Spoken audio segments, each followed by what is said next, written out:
First told you about this crash in North Haven last night as it was happening. Police say a drunk driver in a pickup ran down a jogger. That jogger was critically injured, and today the driver was in court.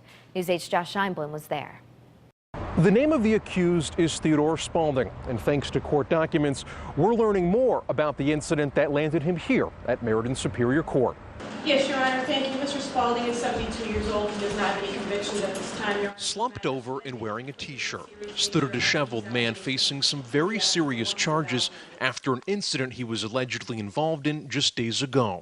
Typically, a substantial bond is warranted in light of the nature of the offense. I think there's a substantial likelihood that the charges may be increased in a short period of time. His name is Theodore Spalding. Police say Wednesday afternoon he was driving drunk in his truck on Middletown Avenue in North Haven when he hit a 21-year-old man going for a jog. That man, who still hasn't been identified, had injuries that include an amputated leg. This is a phone call no mother should have to receive in the middle of the day.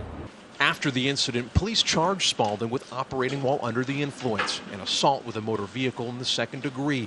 His bond was set at $100,000, but in the courtroom, that amount was reduced. And shortly after his appearance, we found several apparent supporters of Spalding heading to a nearby bail bonds office.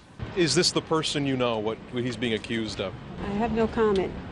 And he could be facing more charges because the condition of the pedestrian he allegedly hit is deteriorating. As the prosecutor stated in court, it does not appear that my client's going to survive the trauma that he suffered at the result of this defendant. In court paperwork, it says when police interviewed Spalding, he said he didn't know what happened and that the runner had darted out in front of him. But when we tried to ask Spalding his thoughts about the case, he just kept walking. You have to have something to say.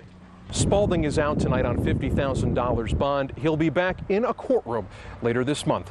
For now, we're in Meriden. Josh Scheinblum, News 8.